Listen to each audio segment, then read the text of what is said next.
Jesus is the answer for the world today. Saatnya Revival Voice. Belajar teologia bersama Pendeta Esra Soru.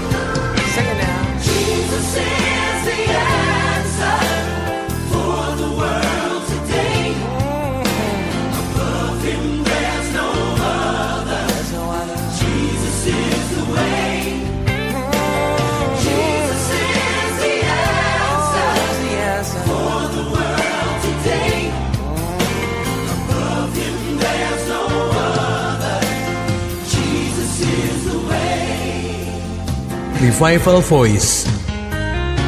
Belajar teologia bersama Pendeta Esra Soru.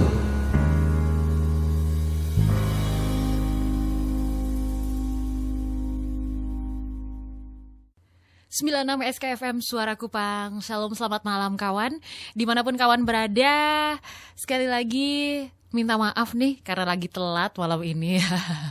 Oke, kita bertemu lagi dalam Revival Voice. Dan seperti biasanya di Revival Voice setiap hari Kamis malam, ada Jessica dan juga ada Bapak Pendeta Esra Soru yang akan menyampaikan kebenaran firman Tuhan. Dan tentunya seperti biasa juga kita punya sesi tanya jawab nanti. Kawan boleh catat nomornya di 0821-4494-2696 atau bisa juga melalui Facebook kita di SKFM Suara Kupang. Dan kita akan langsung saja masuk dalam Revival Voice kita malam hari ini. Untuk itu Bapak Pendeta Esra akan memimpin kita dalam doa. Baik saudara, mari kita menghadap Tuhan dalam doa.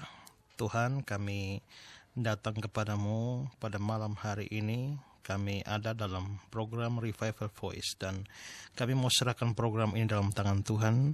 Kami akan belajar firman Tuhan bersama-sama selama kurang lebih 2 jam ini Tuhan. Dan kami mau taruh ini dalam tangan Tuhan. Tuhan kiranya pimpin kami waktu kami belajar firman Tuhan yang akan disampaikan, maupun juga dalam session tanya jawab yang akan memperdalam pemahaman kami. Kami tetap menyerahkan program ini. Tuhan boleh pimpin sertai, urapi sehingga program ini boleh menjadi berkat bagi semua pendengar. Semua pendengar yang memantau siaran ini, Tuhan tolong berikan akal budi, hikmat, pikiran yang baik supaya mampu mengerti setiap penjelasan firman-Mu. Dan yang bertanya juga Tuhan arahkan, Tuhan tuntun sehingga semuanya membuat kami semakin menjadi jelas terhadap kebenaran firman Tuhan. Kami yang bertugas di studio, Tuhan boleh pimpin dan urapi. Dan ampunilah semua dosa salah kami supaya tidak menghalangi kami dalam menikmati berkat firman Tuhan. Kami juga berdoa untuk semua peralatan yang kami pakai di studio, jaringan internet, maupun juga pesawat radio dari semua pendengar. Tuhan tolong supaya berfungsi dengan baik, jauhkan dari kerusakan, gangguan, sehingga firman-Mu dapat sampai kepada setiap pendengar dengan baik. Terima kasih Tuhan, kami serahkan program ini dari awal sampai akhir. Tuhan pimpin kami. Dalam nama Tuhan Yesus kami berdoa. Amin.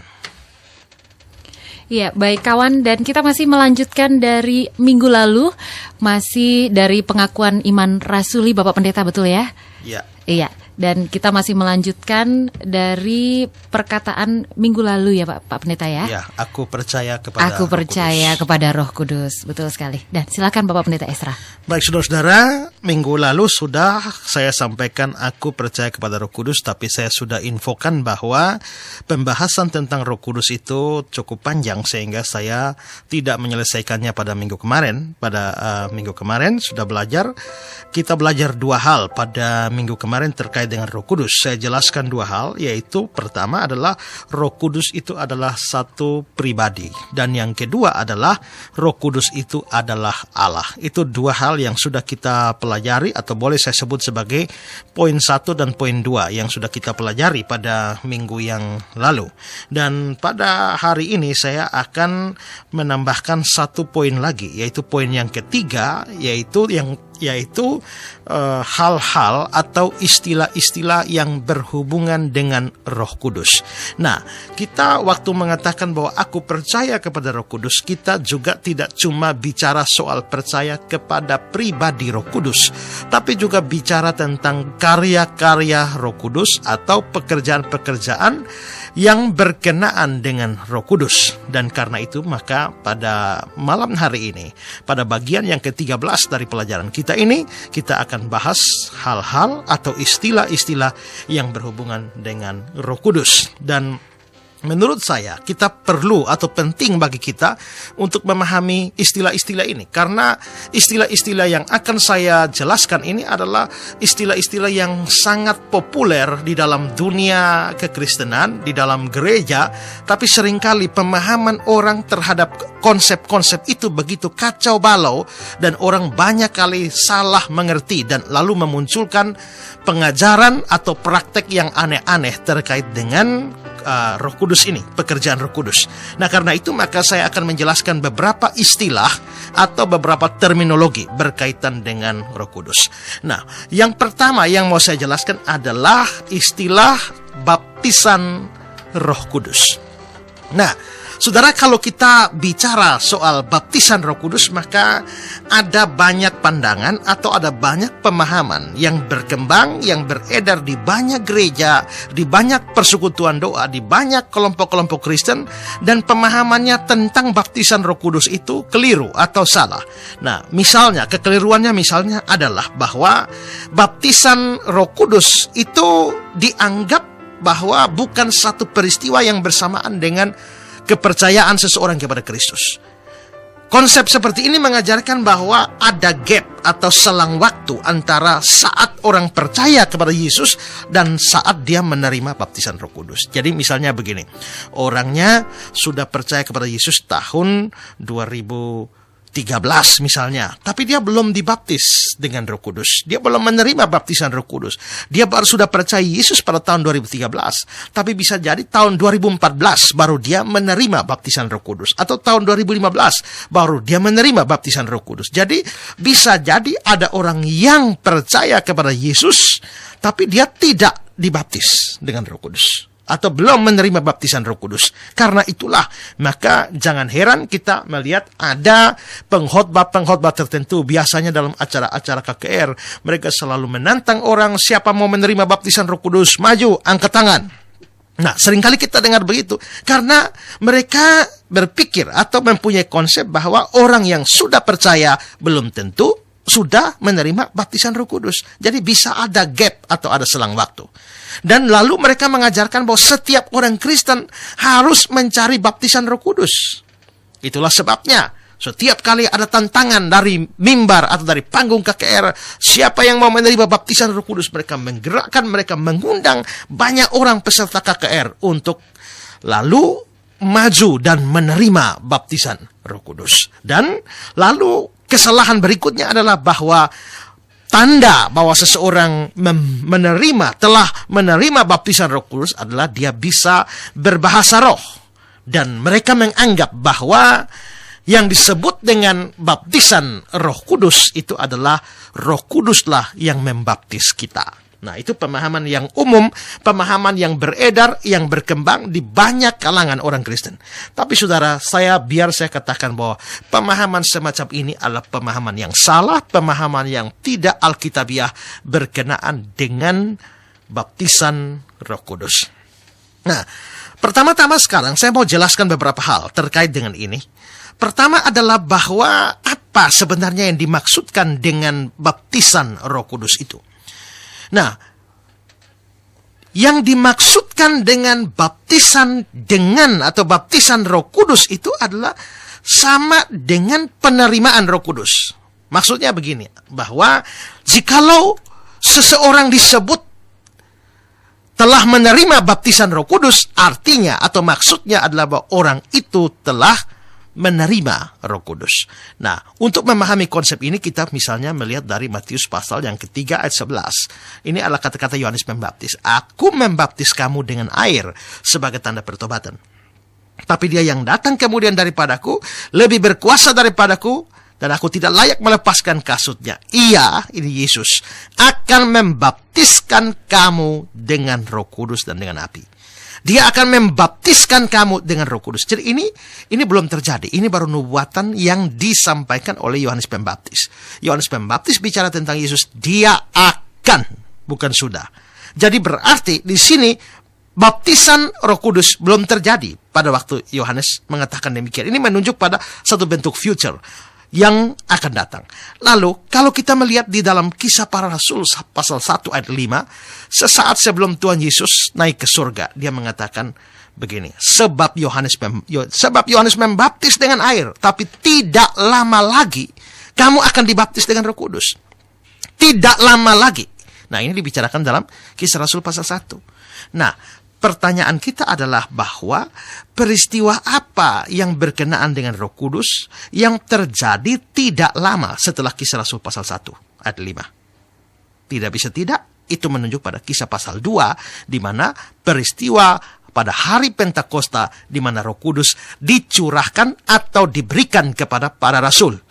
Jadi jelas bahwa itu berarti bahwa Roh Kudus yang diterima atau penerimaan Roh Kudus oleh para murid itu dianggap sebagai dibaptis dengan Roh Kudus. Jadi kalau begitu apa artinya dibaptis dengan Roh Kudus? Artinya adalah bahwa seseorang menerima Roh Kudus. Orang yang menerima Roh Kudus itu dianggap sebagai orang yang telah menerima baptisan Roh Kudus.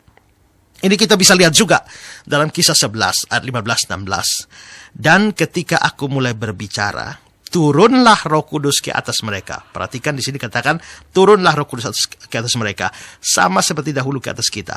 Maka teringatlah aku akan perkataan Tuhan. Yohanes membaptis dengan air, tapi kamu akan dibaptis dengan Roh Kudus. Nah, di dalam ayat 15, Petrus menceritakan penerimaan Roh Kudus oleh Cornelius dan orang-orang yang lain bersama-sama dengan dia saat itu. Tapi dalam ayat 16-nya, Petrus mengatakan hal itu membuat dia teringat akan janji Tuhan Yesus tentang baptisan Roh Kudus. Jadi jelas bahwa dibaptis dengan Roh Kudus adalah sama dengan diberi Roh Kudus atau menerima Roh Kudus. Dan ini saudara, ini terjadi hanya satu kali saja, yaitu pada waktu orang percaya kepada Kristus.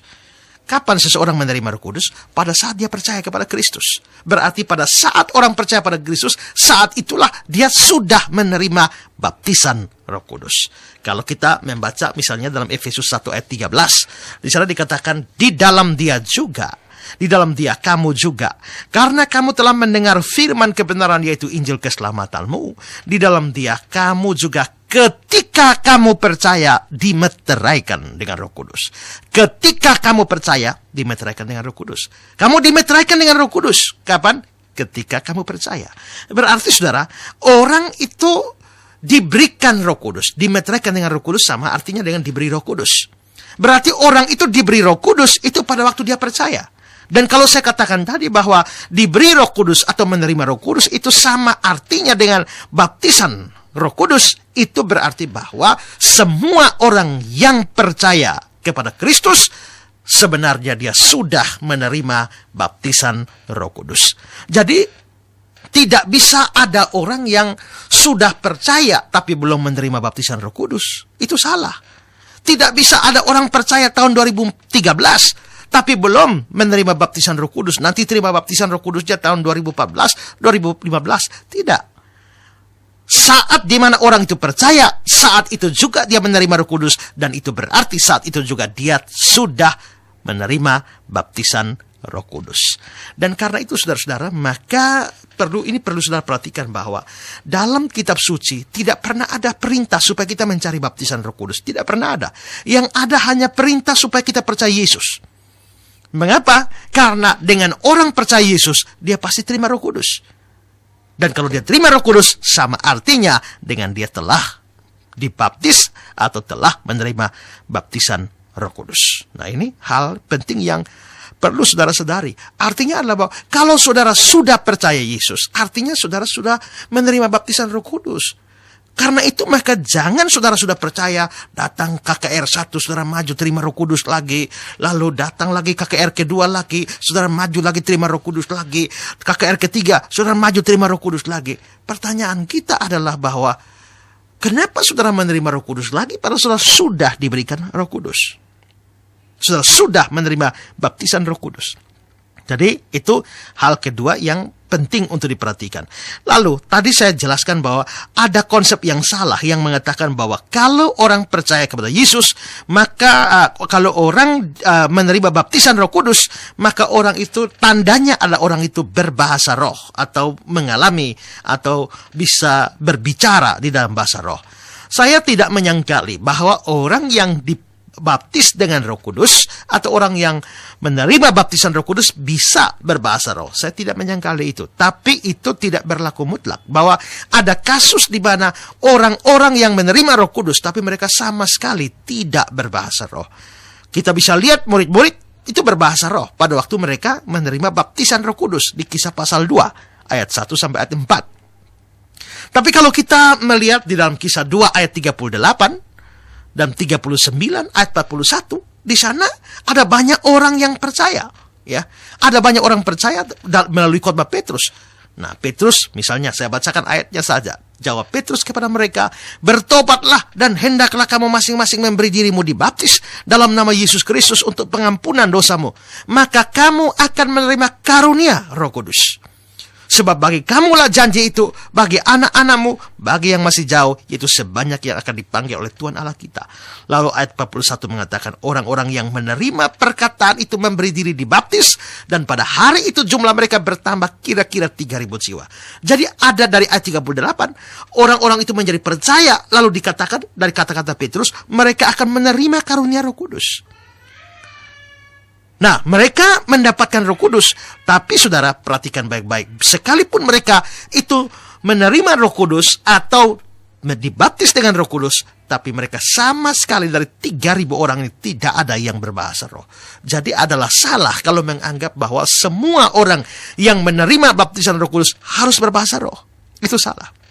Nah, lalu satu hal yang saya tambahkan adalah bahwa kalau kita bicara soal baptisan Roh Kudus, ingat, itu tidak berarti bahwa Roh Kuduslah yang membaptis kita. Tidak. Tapi itu adalah Yesus yang membaptis kita dengan menggunakan Roh Kudus. Nah, kalau kita, tadi saya sudah baca ayatnya ya, Matius 3 ayat 11, waktu Yohanes Pembaptis mengatakan bahwa aku membaptis kamu dengan air, tapi dia akan datang, dia akan membaptis kamu dengan Roh Kudus. Berarti Yesus adalah pembaptisnya. Lalu elemen yang dipakai itu adalah Roh Kudus. Sama seperti pendeta membaptis orang, maka yang dibaptis adalah orang, yang membaptis adalah pendeta. Ya, elemen yang dipakai untuk membaptis yaitu air. Nah, begitu juga ketika kita menerima baptisan Roh Kudus, yang membaptis adalah Yesus. Yang dibaptis adalah orang percaya, dan elemen yang dipakai itu adalah Roh Kudus. Jadi, sekali lagi, bukan Roh Kudus yang membaptis kita, tapi Yesus yang membaptis kita dengan menggunakan Roh Kudus. Kapan itu terjadi? Saat saudara percaya. Apakah harus dengan bahasa roh? Tidak. Nah, itu konsep tentang baptisan Roh Kudus. Jadi perlu dipahami itu supaya kita jangan salah pemahaman dan mengikuti berbagai macam pengajaran yang tidak alkitabiah. Itu istilah pertama yang saya jelaskan.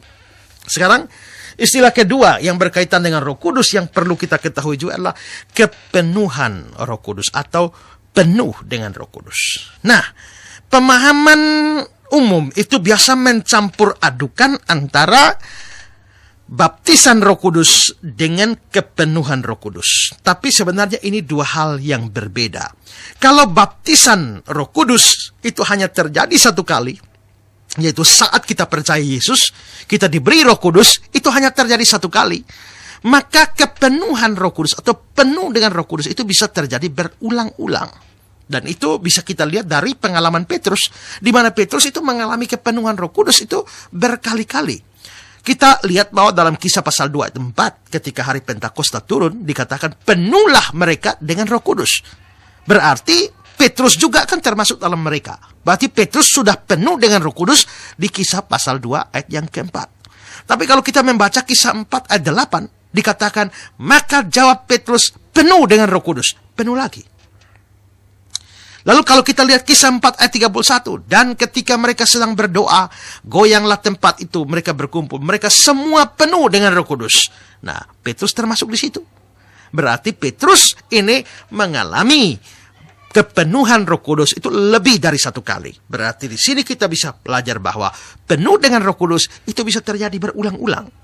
Tapi dibaptis dengan Roh Kudus atau baptisan Roh Kudus itu hanya satu kali saja, yaitu pada waktu kita percaya kepada Yesus. Ya.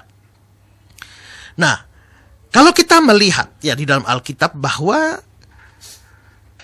firman Tuhan itu memerintahkan kita supaya kita itu terus-menerus dipenuhi Roh Kudus. Ini menjadi bukti tambahan bahwa penuh dengan Roh Kudus itu bisa terjadi lebih dari satu kali. Dan itu perintah. Efesus pasal 5 ayat 18 dikatakan, "Janganlah kamu mabuk oleh anggur, karena anggur menimbulkan hawa nafsu. Tapi hendaklah kamu penuh dengan Roh." Hendaklah kamu penuh dengan Roh. Nah, kalau di sini dikatakan hendaklah kamu penuh dengan Roh, berarti kita juga bisa melihat bahwa dalam Kolose pasal 3 ayat 16-17 juga dikatakan, hendaklah perkataan Kristus diam dengan segala kekayaannya di antara kamu, sehingga kamu dengan segala hikmat mengajar, menegur seorang akan lain, dan seterusnya.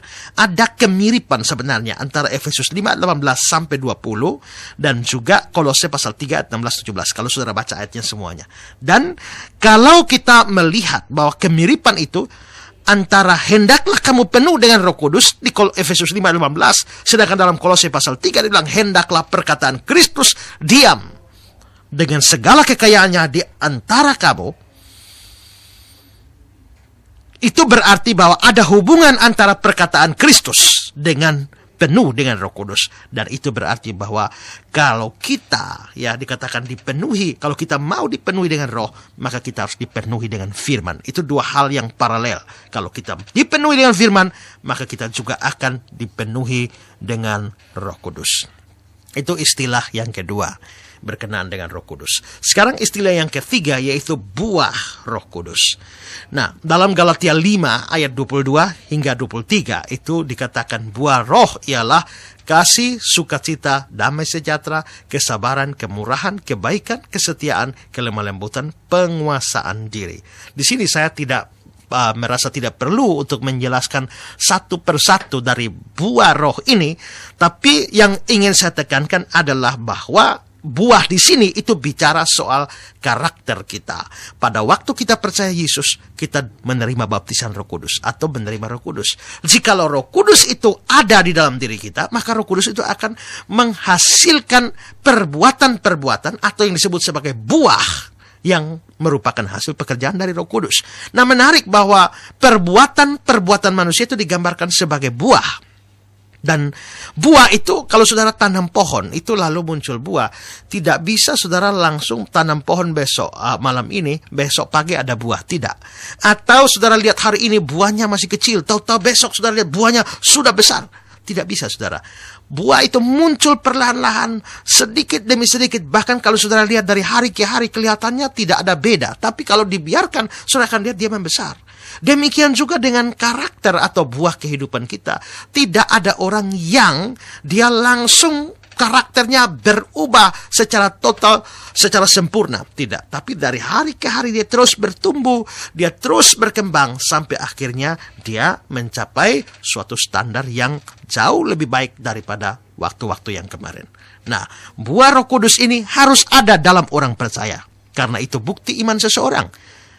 Yakobus bilang, iman tanpa perbuatan pada hakikatnya adalah mati. Atau seperti tubuh tanpa roh adalah mati, demikian juga iman tanpa perbuatan adalah mati. Jadi buah roh itu adalah perbuatan-perbuatan kita. Dan kalau tidak ada buah roh, artinya tidak ada Roh Kudus di dalam. Kalau tidak ada Roh Kudus di dalam kita, artinya kita tidak percaya Yesus.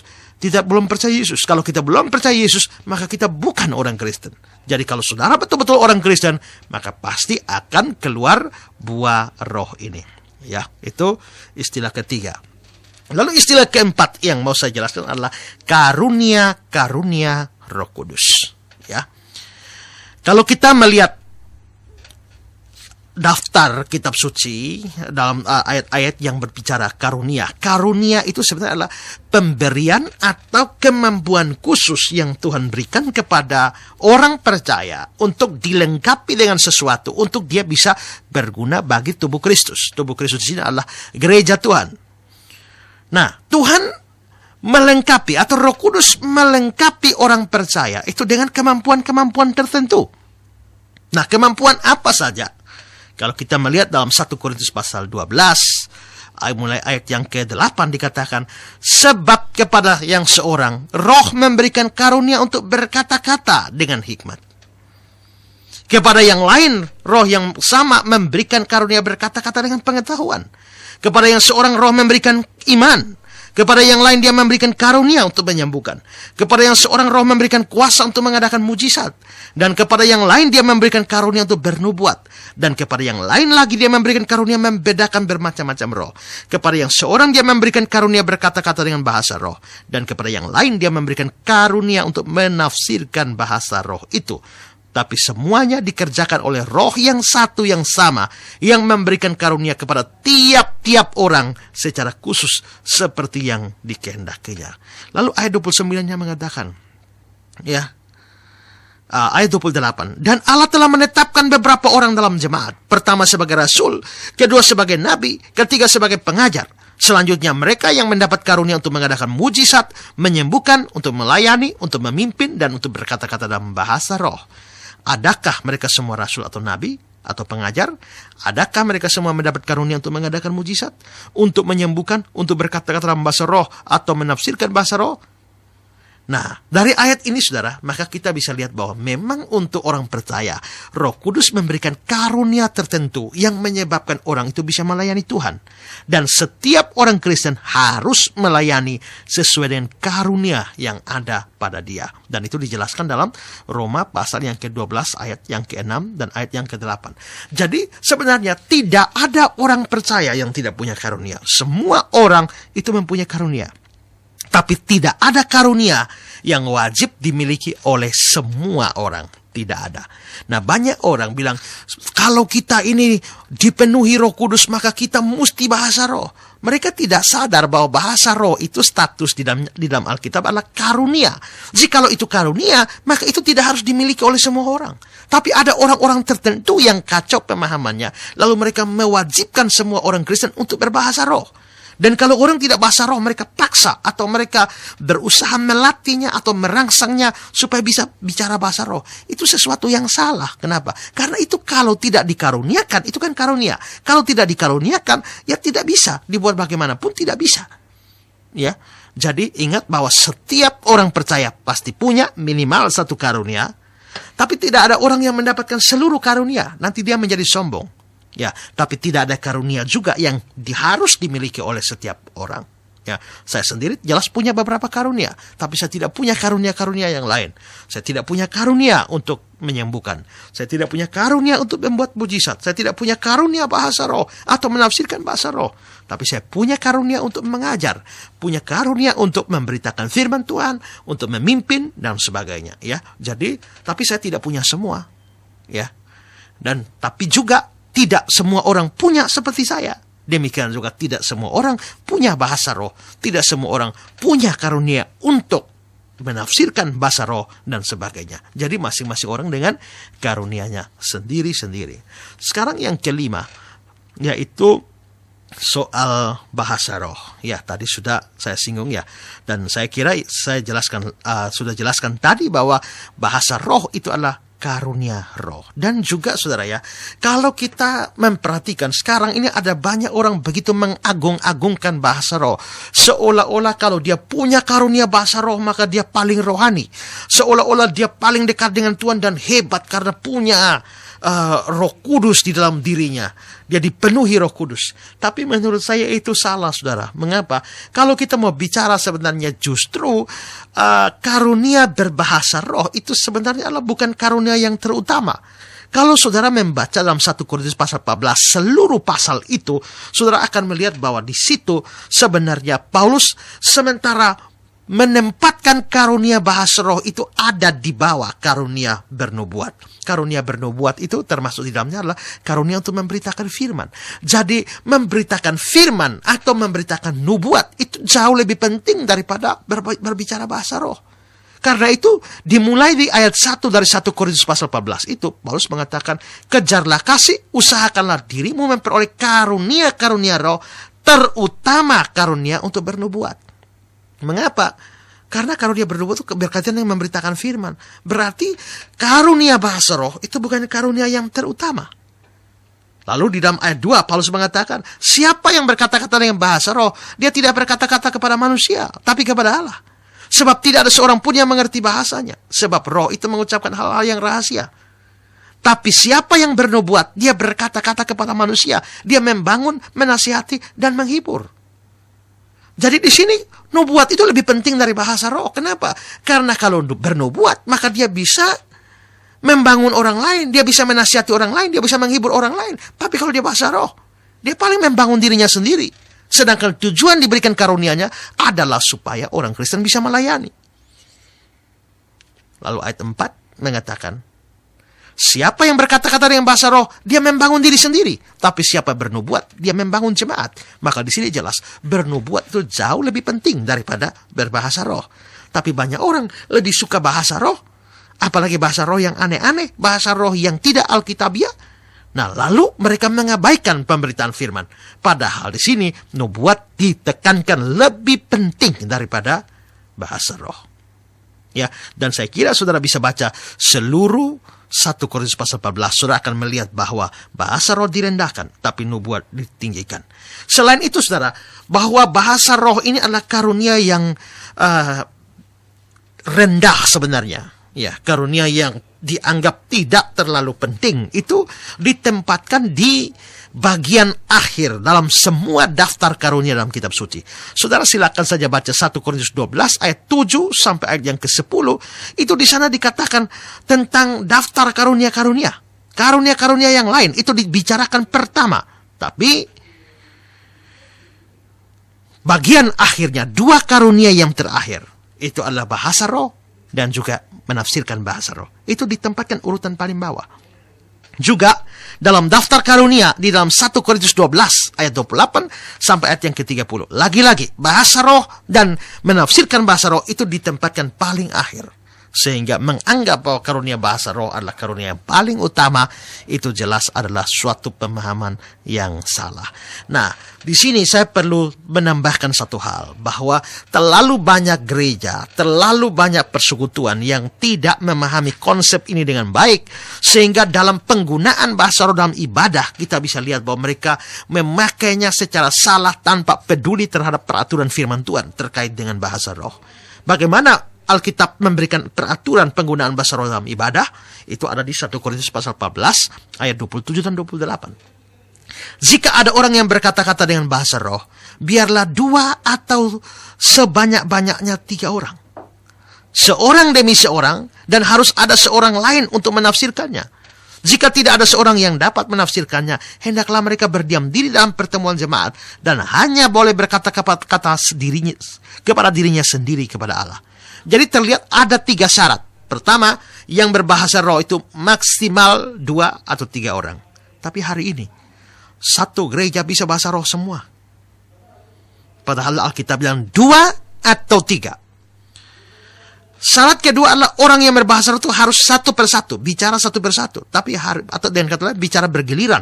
Tapi sekarang banyak gereja yang bahasa rohnya rame-rame, ada 1000 orang di situ, 1000-nya bahasa roh berbarengan, bersamaan. Ini jelas melanggar 1 Korintus pasal 14 ayat 27-28 ini. Dan yang ketiga adalah harus ada yang menafsirkan atau menerjemahkan. Tapi hari ini semua yang menggunakan bahasa roh itu tidak ada atau jarang ada yang menafsirkan atau menerjemahkan bahasa roh.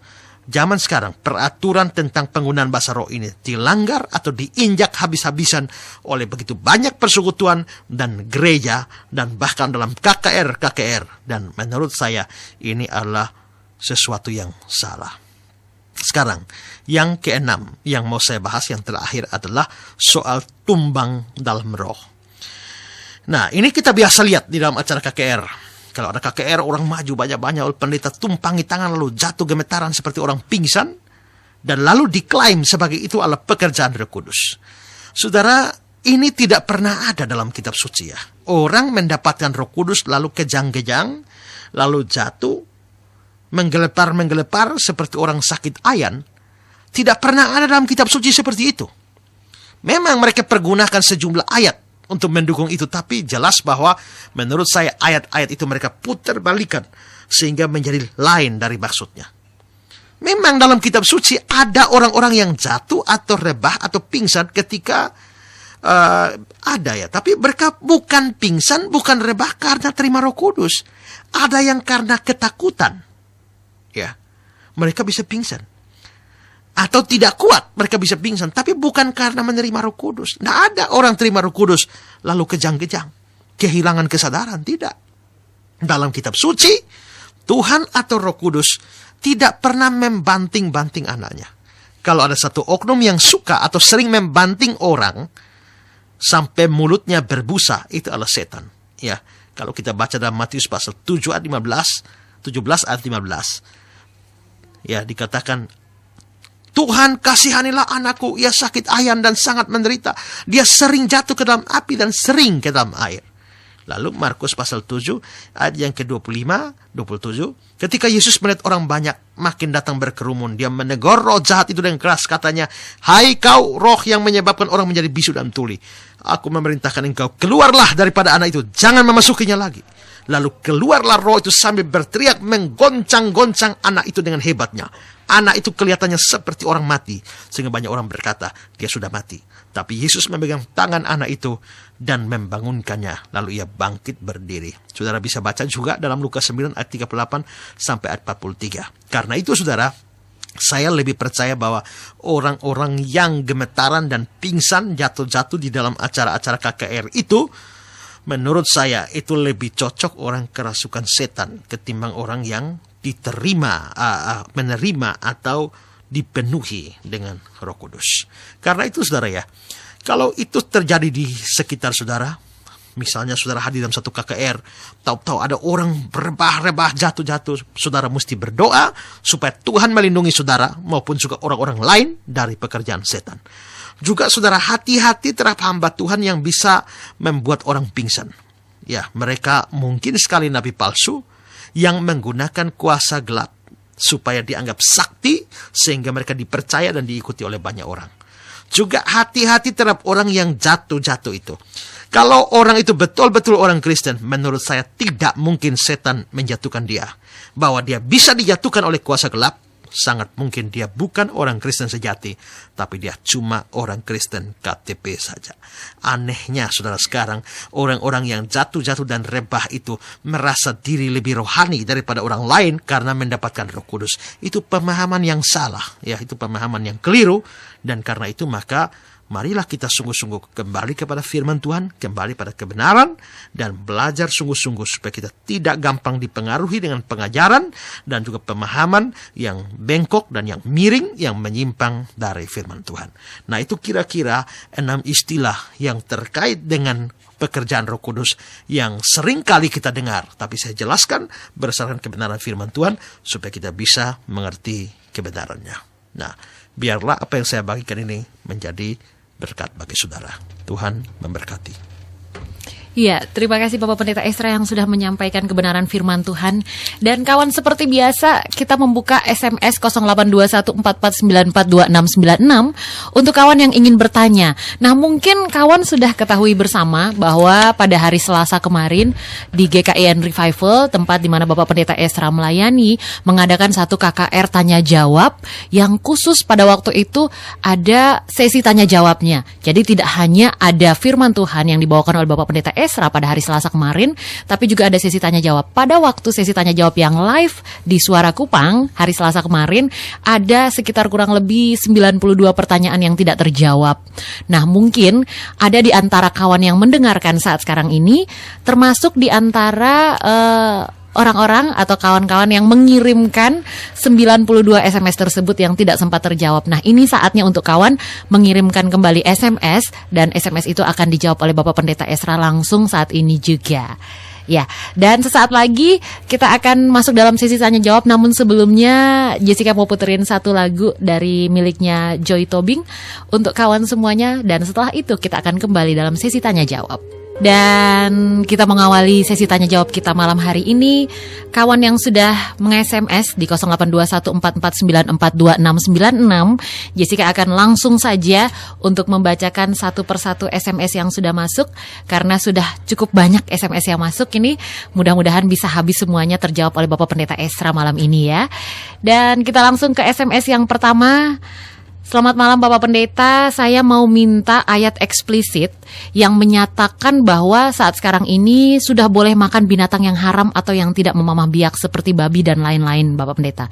Sementara ada ayat atau larangan eksplisit bahwa babi karena tidak memamah biak sebagai syarat atau sebab larangan maka tidak boleh dimakan. Bukan karena ada alasan teologis ataupun tipe dari apapun atau eksplisit, sehingga kalau antitipenya datang maka tipenya tidak berlaku lagi. Logikanya sampai dengan sekarang babi tidak memamah biak, maka seharusnya sampai sekarang pun babi tidak boleh dimakan Bapak Pendeta. Mungkin ada hubungan dengan minggu lalu kayaknya Pak Pendeta. Saya kira itu pertanyaan minggu lalu yang sudah saya jawab itu. Iya, sepertinya. Iya, saya kira sudah saya jawab itu. Baik, kalau gitu kita lanjut saja Pak Pendeta ya. Iya, kita lanjut lagi ke pertanyaan yang berikutnya. Salam selamat malam Bapak Pendeta, saya Nina. Saya mau bertanya, apakah kalau pendeta khotbah di gereja dengan nada yang tinggi-tinggi dan teriak, apakah itu termasuk sesuatu yang baik atau tidak baik buat jemaat Bapak? Lihat ini ya, tempatnya ya. Nah, kalau tempat itu misalnya cuma persekutuan yang hanya satu ruangan kecil ya. Kalau satu ruangan kecil terus teriak-teriak itu memang juga terlalu, menurut saya tidak bagus itu. Tapi kalau satu tempat yang misalnya memang luas atau dibutuhkan suara yang keras untuk sampai ya, atau juga penegasan-penegasan, maka menurut saya juga itu penting ya. Jadi tinggal disesuaikan dengan tempat di mana khotbah itu disampaikan. Saya sendiri kalau khotbah di gereja saya dengan suara yang keras. Kalau saya KKR saya dengan suara yang keras. Tapi kalau saya misalnya dalam persekutuan kelompok kecil, saya tidak keras, saya menjelaskan biasa pelan-pelan saja. Jadi menurut saya tergantung tempat di mana.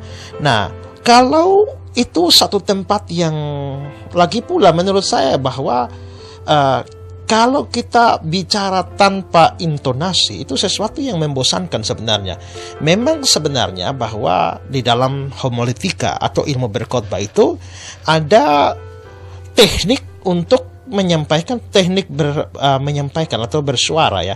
Kadang-kadang pada saat-saat tertentu suara itu mesti lebih meninggi, saat-saat tertentu itu suara bisa merendah, dan bahkan pada saat-saat tertentu itu suara kita bisa berbisik saja, tapi pastikan bahwa itu didengar. Jadi menurut saya memang kalau orang pelan terus itu tidak ada iramanya dan orang bisa ngantuk saudara ya.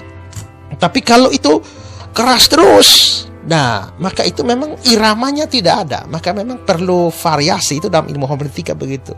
Nah jadi Pendeta Nur Anggraito yang kemarin khotbah di acara KKR itu menurut saya bagus sekali dia di dalam urusan memainkan suaranya. Ada kalanya dia suaranya begitu pelan, tapi ada kalanya begitu keras. Kadang-kadang speednya lambat, tiba-tiba speednya bisa lebih cepat dari biasanya. Jadi itu menurut saya dia hebat sekali dalam urusan memainkan suaranya.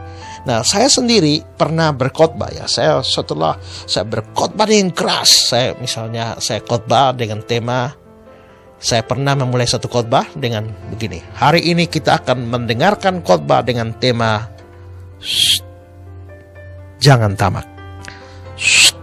Jangan tamak. Nah, sepanjang khotbah itu saya bicara dengan keras, dengan tegas. Tapi di ujung khotbah itu setelah menjelaskan firman Tuhan, saya bilang, jadi saudara-saudara, nasihat firman Tuhan hari ini adalah jangan tamak. Jangan tamak.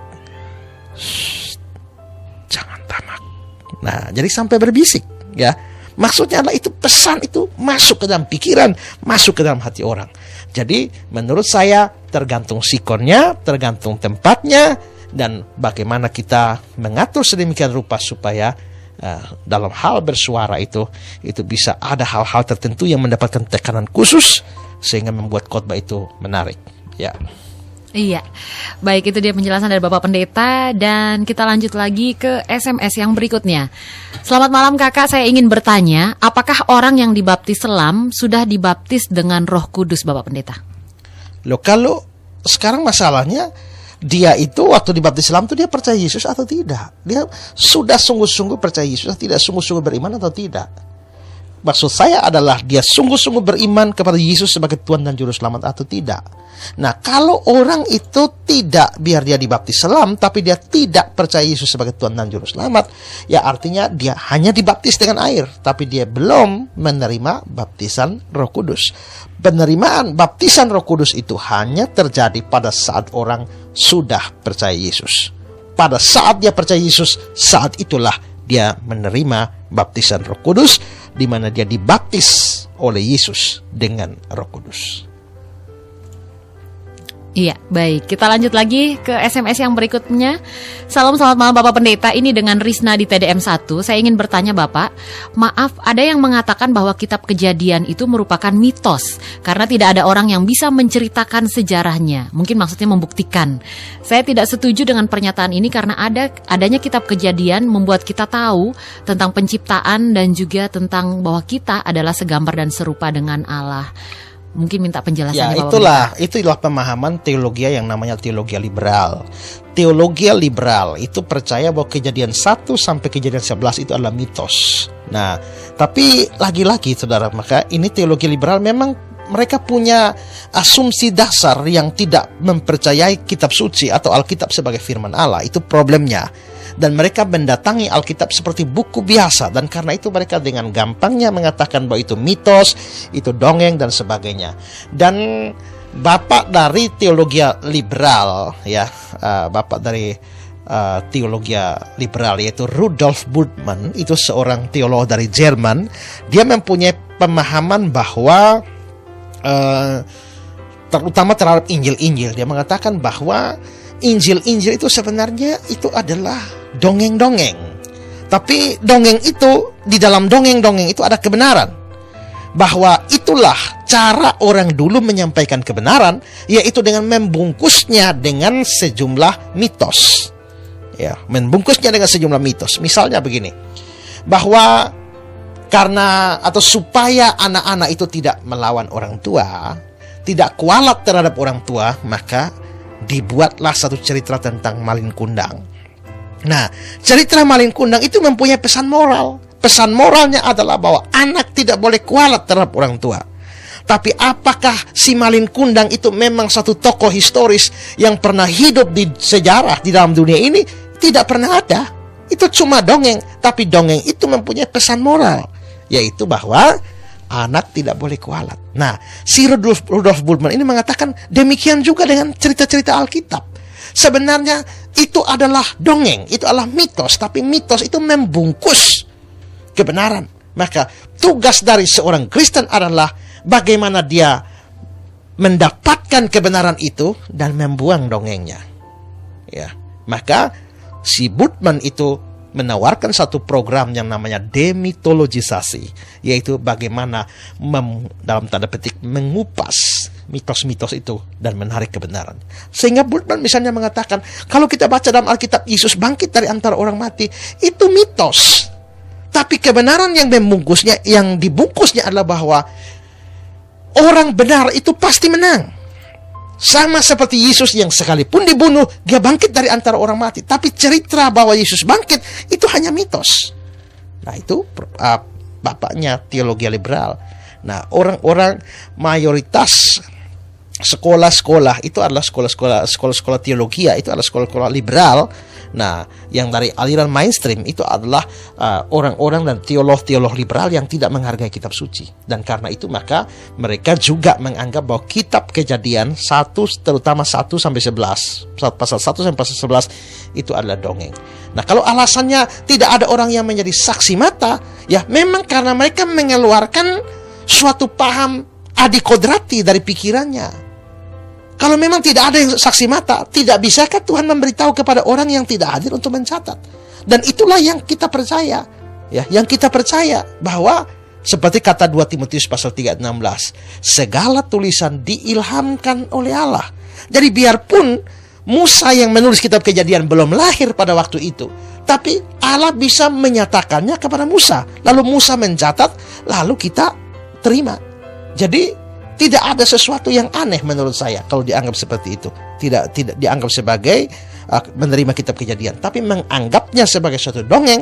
Nah, menurut saya memang karena mereka punya sikap merendahkan kitab suci, ya.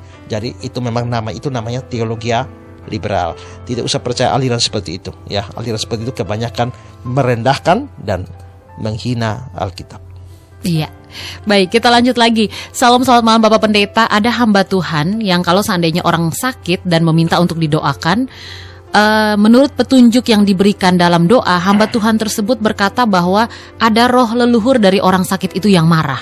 Apakah petunjuk yang disampaikan oleh hamba Tuhan ini berasal dari Tuhan atau hanya sebatas karangan hamba Tuhan itu, Bapak Pendeta? Roh leluhur dari mana, saudara ya? Orang yang kalau mati, ya, orang kalau mati itu ada dua saja tempatnya. Kalau dia percaya Yesus, dia masuk surga, rohnya masuk surga. Kalau dia tidak percaya Yesus, rohnya masuk neraka. Sedangkan tubuhnya itu belum masuk surga, belum masuk neraka. Tubuhnya itu masih menanti kedatangan Tuhan Yesus. Itu yang nanti akan dijelaskan pada kebangkitan orang mati, ya. Jadi nanti tubuh itu masih menanti, tapi jiwa atau roh ini sudah ada di surga, sudah ada di neraka. Jadi tidak ada yang namanya roh gentayangan, tidak ada yang namanya arwah penasaran dan lain sebagainya, tidak ada. Dan masuknya roh atau jiwa ke surga atau ke neraka itu persis pada waktu dia mati. Jadi kalau orang mati tanggal 24, tanggal 24 juga dia masuk neraka kalau memang dia harus masuk neraka. Kalau dia harus masuk surga, tanggal 25 mati, tanggal 25 juga masuk surga. Jadi tidak ada jarak antara itu, ya. Dan karena itu maka kalau dikatakan bahwa arwah leluhurnya marah, ya mereka sudah masuk surga atau masuk neraka. Kalau masuk surga, masuk neraka, apa urusannya dengan orang yang masih hidup? Tidak ada urusan antara orang mati-mati dan orang yang hidup. Dan karena itu maka adalah salah atau adalah omong kosong kalau kita mengatakan bahwa orang hidup di dunia ini masih dipengaruhi oleh arwah-arwah orang mati. Itu sebenarnya adalah roh setan, bukan roh orang mati, ya. Jadi menurut saya kalau ada hamba Tuhan yang mengatakan, saya sangat ragu bahwa dia itu hamba Tuhan, ya. Atau memang mungkin hamba Tuhan tapi pengertiannya yang kacau balau terhadap firman Tuhan, yang hanya mengandalkan penglihatan tapi tidak mengerti kebenaran, tidak mengerti ajaran kitab suci. Jadi menurut saya itu salah, ya, karena kitab suci jelas mengajarkan orang mati langsung surga dan langsung neraka. Iya, baik. Kita lanjut lagi ke SMS yang berikutnya. Selamat malam, saya ingin bertanya Bapak Pendeta, hikmat itu seperti apa Bapak? Hikmat itu, wisdom, itu adalah sesuatu kemampuan untuk menerapkan pengetahuan yang ada di dalam tataran yang praktis. Jadi hikmat itu berbeda dengan pengetahuan, ya. Kalau pengetahuan itu sifatnya teoritis, maka hikmat itu sifatnya praktis. Misalnya, ya, pengetahuan kita mengatakan bahwa kita harus mendidik anak. Kalau anak tidak dididik, anak akan bertumbuh dan menjadi orang yang kurang ajar. Maka anak harus dididik. Itu wilayah pengetahuan.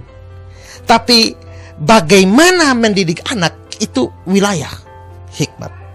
Jadi hikmat itu bersifat praktis. Kita harus menegur orang yang bersalah.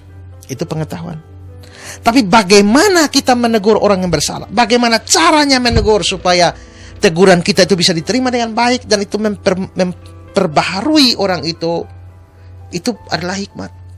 Nah, kalau orang tidak berhikmat, maka dia bisa saja menegur orang, tapi akibatnya adalah tegurannya bukan mendatangkan sesuatu yang baik, tapi mendatangkan sesuatu yang buruk. Orang bisa menjadi emosi, orang bisa menjadi marah, orang bisa lalu membantah, dan sebagainya, mungkin karena cara menegurnya yang tidak berhikmat. Anthony de Mello menceritakan satu peristiwa di mana satu orang membaca dari buku ilmu pengetahuan bahwa sebenarnya adalah minyak ikan itu sangat bermanfaat bagi anjing. Wah, begitu dia dapat pengetahuan itu, minyak ikan itu berfungsi atau sangat bermanfaat bagi anjing. Nah, dia punya anjing kesayangan, lalu dia beli minyak ikan. Setelah itu dia buka mulut anjingnya, lalu dia mau masukkan minyak ikan ini. Tapi anjing itu rupanya menolak, memberontak. Dia berusaha buka mulut, anjingnya paksa masuk, tapi anjingnya tutup mulutnya dan memberontak. Lalu dia marah. Ya, dia marah, dia bilang, anjing bodoh tidak tahu bahwa minyak ikan ini berguna. Ya, dia buang minyak ikannya di situ, dia pergi. Beberapa saat kemudian dia kembali, dia lihat anjingnya. Ternyata minyak ikan yang tumpah itu dijilati oleh anjingnya. Anjingnya itu makan atau menjilat minyak ikannya. Dia pikir, loh tadi ini anjing ini saya paksa makan atau minum ini minyak ikan, kok tidak mau? Sekarang malah dia menjilatnya. Dia jadi sadar, oh rupanya bukan minyak ikan itu tidak disukai anjing, tapi anjing itu tidak menyukai cara dia memberi minyak ikan. Nah, kebanyakan orang mau menegur orang, tapi mereka tidak tahu cara menegur yang baik. Nah, cara menegur itu urusannya dengan hikmat. Banyak orang tahu mereka mesti didik anak-anaknya, tapi mereka tidak tahu bagaimana cara mendidik anak. Itulah sebabnya ada banyak orang yang anak-anaknya bertumbuh di dalam watak dan juga karakter yang sangat-sangat jelek. Saya mengenal seseorang yang sangat berhikmat di dalam mendidik anak-anaknya.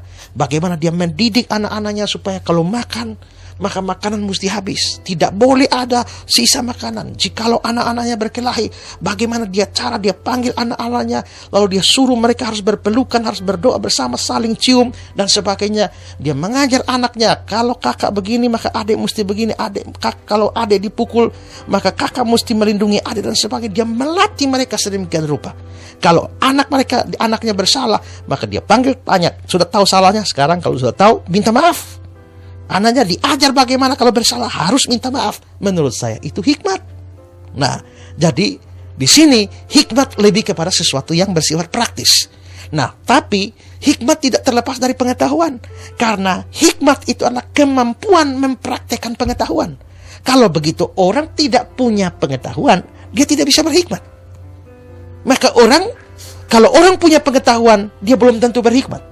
Tapi orang tidak bisa berhikmat tanpa pengetahuan atau tanpa pengertian. Itulah sebabnya maka firman Tuhan mengaitkan hikmat dengan pengertian akan firman Tuhan. Jikalau orang belajar firman Tuhan lebih banyak, maka dia semakin berhikmat. Jadi di sini kita belajar bahwa hikmat itu adalah sesuatu yang bersifat praktis. Kita bisa melihat dalam contoh Salomo bagaimana dia menangani kasus orang yang rebutan bayi, rebutan anak, ya. Dengan hikmat dia sanggup menyelesaikan problem yang kelihatannya begitu pelik itu. Jadi itulah hikmat. Sesuatu kemampuan menerapkan pengetahuan dalam tataran praktis. Ya. Iya, baik, kita lanjut lagi. Selamat malam Bapak Pendeta, saya Ansel di LLBK. Saya ingin bertanya Bapak, apakah di dalam Alkitab saya ingin bertanya Bapak, di dalam Alkitab ada ayat yang memperingatkan kita tentang makan riba. Bagaimana pandangan Kristen tentang makan riba? Bagaimana pula apabila kita membuka usaha meminjamkan uang dengan bunga tinggi? Apakah itu dosa Bapak? Menurut saya, kalau orang atau organisasi tertentu yang memang berusaha di dalam bidang itu secara legal seperti bank, koperasi dan lain sebagainya, maka itu memang tidak salah. Tapi tidak boleh kita lalu kalau secara pribadi menurut saya tidak membenarkannya. Tapi kalau itu sebagai kelembagaan di mana itu merupakan satu badan usaha yang legal, ya tentu saja itu bisa mempunyai sifat menolong dan itu bisnis. Sehingga orang kalau berbisnis memang dia perlu mendapatkan keuntungan untuk bisa menopang bisnisnya. Tapi tentu saja menurut saya bunga yang diberikan tidak boleh terlalu mencekik orang. Karena kalau itu terlalu mencekik orang, itu namanya membunuh, bukan menolong. Padahal sebenarnya tujuan kita membuat itu, selain kita mendapatkan untung, itu juga ada aspek kasih di dalamnya, yaitu menolong orang lain. Sehingga pada satu sisi kita bisa diuntungkan, tapi di sisi yang lain orang lain tertolong. Sehingga harus ada keseimbangan, tidak boleh terlalu memberatkan. Kalau terlalu memberatkan dan mencekik, dan pada akhirnya itu hanya untuk, karena orang meminjam ada jaminan, dan pada akhirnya apa-apa yang menjadi jaminan itu lalu dicaplok semua tanpa perasaan belas kasihan, maka jelas itu kasih juga tidak ada di sana. Maka menurut saya itu melanggar firman Tuhan. Ya. Iya, baik, lanjut lagi ke pertanyaan yang berikutnya. Selamat malam Bapak Pendeta, saya Oh, tidak ada namanya. Salam Bapak Pendeta, saya mau bertanya, dalam 1 Petrus ayat 4-6, ayat 1 Petrus 4 ayat yang ke-6 dikatakan bahwa Injil telah diberitakan juga kepada orang mati. Apakah itu berarti bahwa ada penginjilan untuk orang mati, Bapak Pendeta? Tidak ada, saudara ya. Ayat ini memang terlalu panjang, kalau dijelaskan terlalu rumit. Bahkan ini termasuk ayat yang tersukar di dalam perjanjian baru ya. Tapi kalau saya mau jelaskan panjang lebar, waktu kita tidak cukup. Dan ini pelik ya, ada macam-macam. Ada ahli yang mengatakan bahwa literatur tentang ayat-ayat ini, termasuk dengan 1 Petrus pasal 3 ayat 18, yang mengatakan bahwa oleh roh itu Yesus pergi memberitakan Injil kepada roh-roh yang terpenjara pada zaman Nuh. Bersama-sama dengan 1 Petrus pasal 4 ayat 6, ada penafsir yang mengatakan literatur tentang ayat-ayat seperti ini itu bisa satu perpustakaan. Ya, jadi terlalu banyak penafsiran tentang itu ya. Tapi saya tidak perlu menjelaskan panjang lebar di situ. Di sini dikatakan itulah sebabnya Injil telah diberitakan juga kepada orang mati. Apakah ini penginjilan orang mati?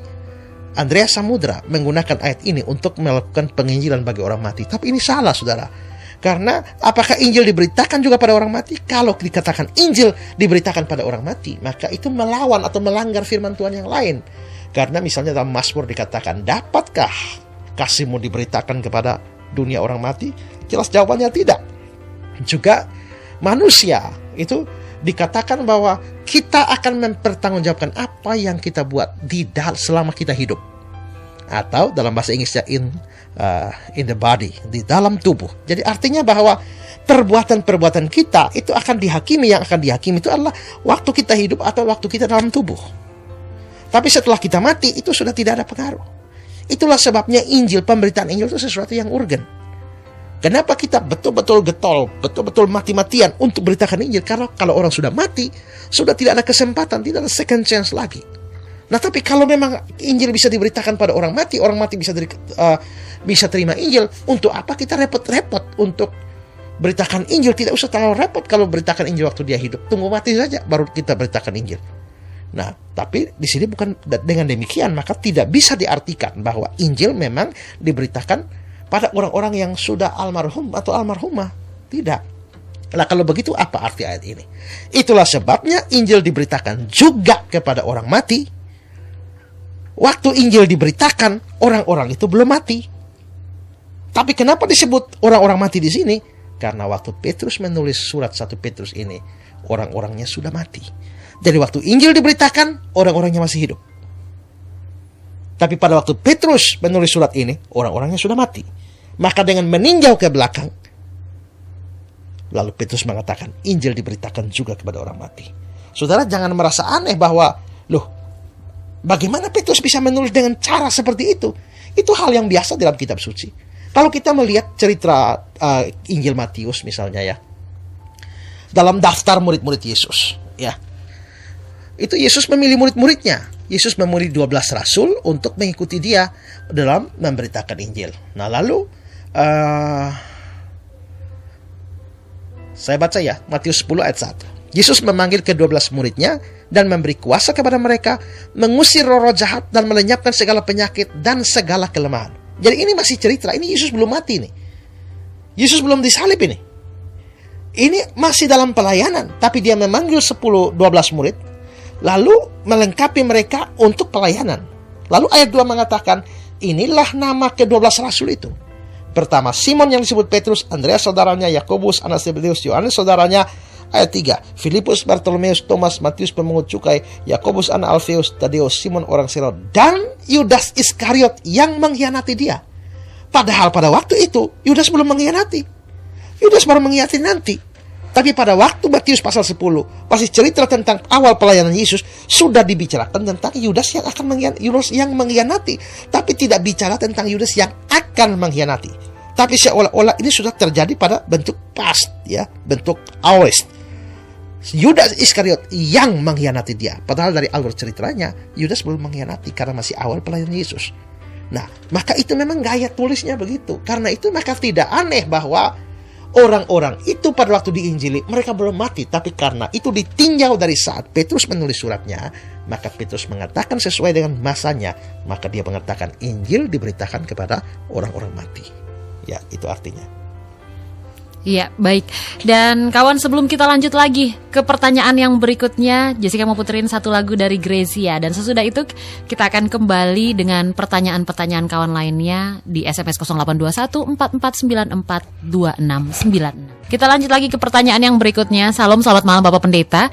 Saya Susan yang ada di Oebobo. Saya mau bertanya Bapak, jika seseorang sudah mendapatkan Roh Kudus, tapi karena sifatnya yang tidak bisa berubah, maka Roh Kudus itu hilang dan dia seperti orang biasa-biasa saja sekarang. Apakah masih bisa mendapatkan Roh Kudus yang hilang itu lagi, atau Roh Kudus itu sudah hilang untuk selamanya, Bapak? Tidak, saudara ya. Kalau seseorang dapat Roh Kudusnya tidak pernah hilang. Kata Yesus berjanji bahwa kamu akan diberikan Roh Kudus dan dia akan menyertai kamu selama-lamanya, ya. Itu janji Tuhan Yesus terkait dengan Roh Kudus. Kita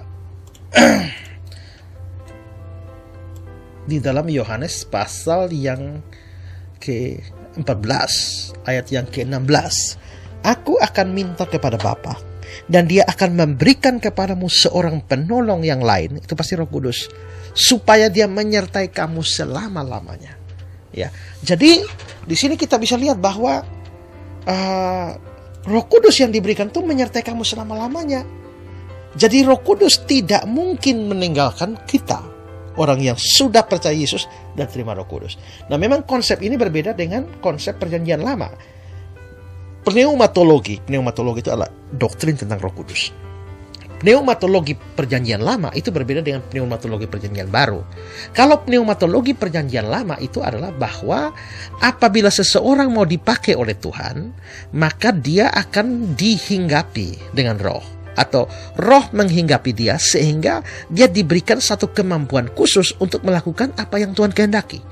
Misalnya Saul diberikan roh untuk dia bisa melakukan atau memerintah sebagai raja atas Israel.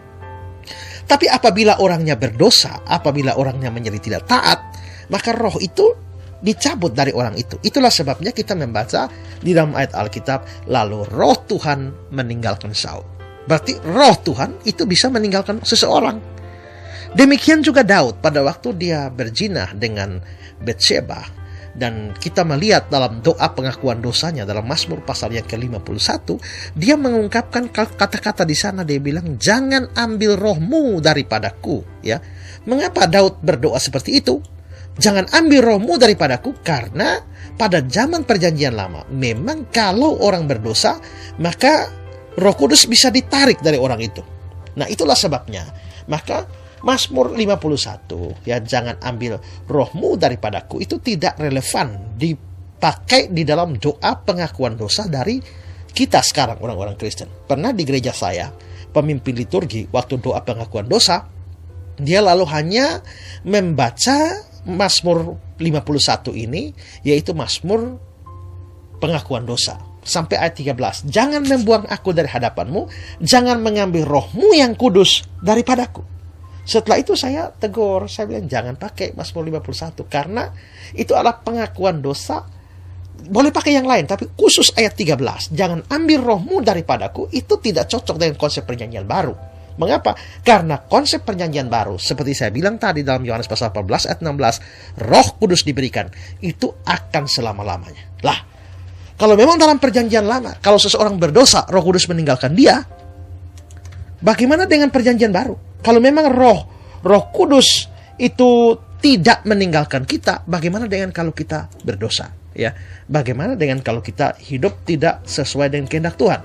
Ya, maka apakah Roh Kudus meninggalkan kita? Tidak, Roh Kudus tidak meninggalkan kita. Lalu apa? Ya, Efesus 4 ayat 30 dikatakan begini, dan janganlah kamu mendukakan Roh Kudus Allah yang memeteraikan kamu menjelang hari penyelamatan. Jadi apabila kita itu berdosa, maka kita menyebabkan Roh Kudus itu berduka di dalam kita. Ya, lalu ada firman, dan janganlah kamu menduka citakan Roh Allah. Ya, jadi Roh Kudus bisa berduka apabila kita berdosa, maka Roh Kudus dalam kita berduka. Tapi dia meninggalkan kita? Tidak. Karena sekali dia datang mendiami kita, dia tidak akan pernah meninggalkan kita lagi. Dan itu menyebabkan kita memang yang sudah percaya Yesus, kita pasti akan selamat. Ya, kita pasti akan selamat. Kalau Roh Kudus sampai meninggalkan kita, kita tidak selamat. Tapi Roh Kudus tetap ada dalam kita. Dan karena itu maka Roh Kudus juga berfungsi untuk menegur dan juga untuk mendidik kita, mengingatkan akan kebenaran. Dan kalau kita melanggar, dia berduka, tapi meninggalkan kita sama sekali tidak. Itu Yohanes pasal 14 ayat yang ke-16. Iya, baik. Kita lanjut lagi. Salam, selamat malam Bapak Pendeta. Roh orang yang sudah meninggal dapat merasuki orang yang masih hidup, Bapak. Selama ini mungkin sering kejadian seperti itu. Dari orang yang dirasuki oleh orang mati itu, dia bisa menceritakan keadaannya di dunia orang mati. Apakah itu alkitabiah, Bapak? Tadi kan saya sudah bilang, tidak bisa. Ya, roh orang begitu mati, dia langsung surga, dia langsung neraka. Ya, karena itu maka tidak bisa ada orang dirasuki oleh roh orang mati. Tidak. Kalau dia sudah masuk surga, dia sudah masuk neraka, dia tidak bisa keluar lagi. Itu arwah orang mati itu. Kalau begitu pasti yang merasuki itu pasti bukan arwah orang mati. Yang merasuki itu pasti roh setan. Tapi kok dia bisa tahu? Kadang-kadang juga ada orang cerita bilang, misalnya ada orang dibunuh. Terus tiba-tiba pas mau pemakaman, lalu ada anaknya atau ada orang di situ yang dirasuki. Kerasukan. Dan dianggap kerasukan oleh roh orang yang mati itu. Lalu dia cerita bahwa dia ini dibunuh oleh temannya, dia dibawa ke Bolok, lalu di sana mereka gantung dia di pohon dan sebagainya. Jadi dia ceritakan, seolah-olah dia ceritakan kembali kematiannya. Tapi apakah itu arwah orang mati? Tidak, saudara, itu setan. Kok bisa tahu? Setan, jangan heran, setan itu bukan maha tahu, tapi dia banyak tahu. Banyak tahunya setan itu lebih banyak daripada kita. Ya, setan itu tidak maha kuasa, tapi dia kuasanya tuh hebat. Dia tidak maha tahu, tapi dia banyak tahu. Dan karena itu dia bapa segala pendusta. Ya, karena itu kalau soal berdusta seperti itu dia tahu, dia kuasai. Ya, karena itu maka setan sengaja buat begitu. Ada orang yang mati dibunuh, dia merasuki orang, lalu orang itu yang dirasuk itu cerita. Saudara, jangan anggap bahwa kalau setan omong itu selalu salah. Tidak. Kalau Tuhan omong selalu benar. Kalau manusia omong kadang benar, kadang salah. Kalau setan omong, jangan anggap selalu salah. Tidak. Setan juga bisa omong kebenaran. Waktu setan atau roh jahat lihat Yesus, dia bilang, mau apakah engkau daripadaku? Ya, hai anak Allah. Apakah engkau mau menyiksa aku sebelum waktunya? Setan mengatakan Yesus itu anak Allah yang hidup. Apa urusanmu dengan kami, hai yang maha kudus dari Allah? Setan mengatakan Yesus maha kudus. Benar atau tidak? Benar. Berarti setan bisa mengatakan kebenaran. Tapi setan juga bisa mengatakan kesalahan. Nah, itu yang membuat setan itu bahaya. Kalau setan selalu salah, tidak ada orang mau ikut dia. Ya.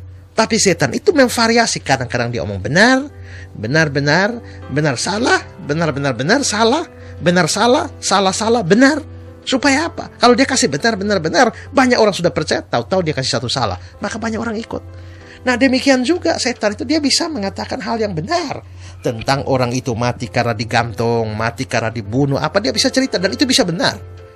Nah, tapi setelah kita semua percaya, kalau begitu, orang yang sudah mati itu bisa merasuki. Nah, lalu akhirnya menjadi kepercayaan bahwa roh orang mati itu bisa merasuki orang. Padahal itu bertentangan dengan firman Tuhan. Ya, nggak ada urusan lagi orang hidup itu berurusan dengan orang mati, itu tidak ada lagi. Ya, dan karena itu maka menurut saya kepercayaan seperti itu kita mesti buang. Tidak peduli pengalamannya bagaimana, ya. Tidak peduli bagaimana pun kita tradisinya seperti apa. Tapi menurut saya kita mesti back to the Bible, kembali pada firman Tuhan. Dan firman Tuhan mengatakan bahwa orang yang sudah mati tidak ada bahagiannya di dalam dunia ini. Dia tidak kembali ke rumahnya dan dia tidak diingat. Kenangan pada dia pun itu menjadi lenyap.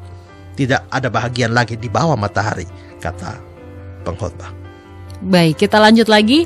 Salam, selamat malam Bapak Pendeta. Saya ingin bertanya, bagaimana caranya supaya kita bisa menghindar dari dosa yang sama? Padahal mungkin sebenarnya kita tidak ingin lagi untuk melakukan hal itu, tapi entah kenapa hal itu selalu kita lakukan. Nah, saya ingin bertanya, caranya bagaimana Bapak untuk kita bisa menghindarinya? Banyak berdoa,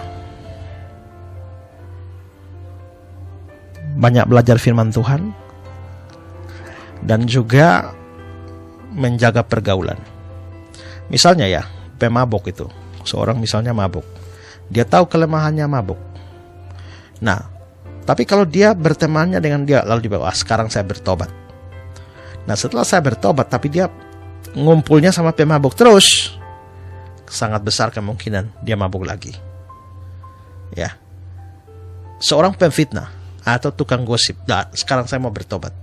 Tapi kalau dia ngumpulnya sama tukang gosip terus, ya, maka sangat besar dia akan terjerumus lagi pada kebiasaan menggosip itu. Jadi menurut saya berusahalah untuk menjaga pergaulan atau menghindar di sini, ya. Jadi selain baca kitab suci dan doa, tentunya Tuhan Yesus berkata, berjaga-jagalah, berdoalah supaya kamu jangan jatuh ke dalam pencobaan. Terus Mazmur mengatakan bahwa dengan apakah seorang muda mempertahankan kelakuan yang bersih, yaitu dengan menjaganya sesuai dengan hukum-hukum atau firman Tuhan. Jadi jelas firman Tuhan, doa, dan juga pergaulan. Ingatlah bahwa pergaulan yang jahat merusakkan kelakuan yang baik. Demikian juga kata firman Tuhan. Jadi baca kitab suci, doa, dan juga menjaga pergaulan itu penting di dalam hal yang saudara tanyakan. Ya. Baik, lanjut lagi Bapak Pendeta, selamat malam. Saya mau bertanya, ketika kita melakukan dosa dan pada akhirnya kita sakit, apakah itu merupakan bagian dari hukuman Allah atas diri kita, Bapak? Tergantung saudara orang percaya atau tidak. Kalau saudara bukan orang percaya sungguh-sungguh, saudara dengan kata lain bukan anak Tuhan, maka saudara itu sakit itu bisa merupakan hukuman dari Tuhan. Ya. Tapi kalau saudara adalah orang percaya dan lalu saudara berbuat dosa, lalu kena sakit, maka sakit itu bukan hukuman, tapi bisa jadi hajaran dari Tuhan. Ya, kalau orang tidak percaya Yesus, dia bisa dihukum. Tapi kalau orang sudah percaya Yesus, tidak bisa dihukum lagi. Itu dalam Roma pasal 8 ayat 1. Demikian sekarang tidak ada penghukuman bagi mereka yang ada dalam Kristus Yesus. Kalau tidak ada penghukuman, yang ada apa? Yang ada adalah hajaran. Wahyu pasal yang ketiga ayat yang ke-19. Barang siapa ku kasihi, ia ku tegur dan ku hajar. Sebab itu relakanlah hatimu dan bertobatlah. Jadi memang sakit itu bisa akibat dari dosa, tapi tidak selamanya sakit itu akibat dari dosa. Ya, itu mesti dibedakan. Jangan lalu menganggap bahwa kalau orang sakit pasti karena hukuman Tuhan, pasti karena hajaran Tuhan. Mesti lihat-lihat, itu mungkin karena virus, ya, atau karena kondisi badan yang kurang fit, udara yang tidak bersih, dan sebagainya. Orang bisa sakit, dan itu satu gejala fisik biasa tanpa ada campur tangan dengan urusan rohani. Atau juga menganggap bahwa orang serang dengan kuasa gelap dan sebagainya. Nah, tidak selamanya begitu. Bisa, tapi tidak selamanya demikian. Jadi menurut saya, kalau saudara sakit, saudara mesti lihat apakah ini faktor fisik biasa atau faktor rohani ada terkait di dalamnya.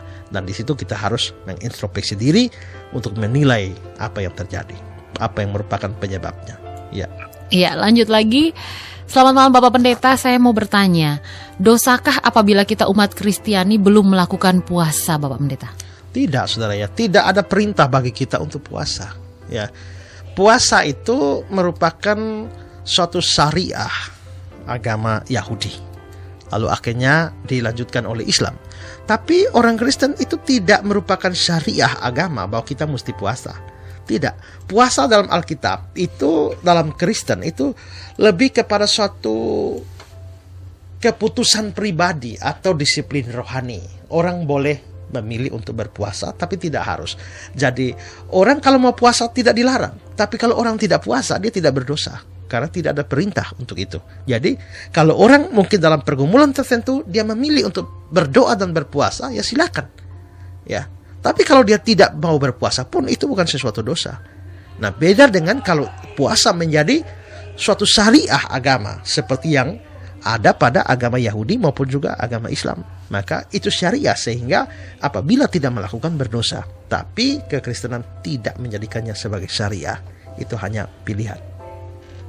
Iya, baik, kita lanjut lagi ke pertanyaan yang berikutnya. Salam, selamat malam Bapak Pendeta. Bagaimana kalau ada ajaran agama yang tidak merayakan Natal dan Paskah, dan juga orang mati, mereka tidak membuat ibadah pada waktu penguburan?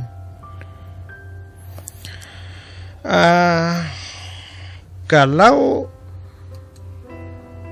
Natal, ya. Coba ulang pertanyaannya. Baik, sebentar Bapak. Ada ajaran agama yang tidak merayakan Natal dan Paskah. juga ada orang mati yang ketika mereka mati tidak ada ibadah pada waktu penguburannya. Begini ya, kalau soal Natal dan juga merayakan Natal dan Paskah ya, sekarang saya tanya, apakah ada ayat yang menyuruh kita merayakan Natal? Tidak ada. Apakah ada ayat yang menyuruh kita merayakan Paskah? Tidak ada. Yang ada ya suruh untuk perjamuan kudus saja. Ya. Adakah ayat yang menyuruh supaya kita harus kebaktian baru kubur orang mati? Tidak ada. Lalu sekarang saya tanya, adakah ayat yang melarang orang merayakan Natal? Tidak ada juga. Adakah ayat yang melarang orang merayakan Paskah? Tidak juga. Adakah ayat yang melarang orang beribadah untuk pemakaman? Tidak ada juga. Nah, kalau begitu, maka dalam kasus seperti ini, kalau ada perintah tapi kita tidak lakukan, kita berdosa.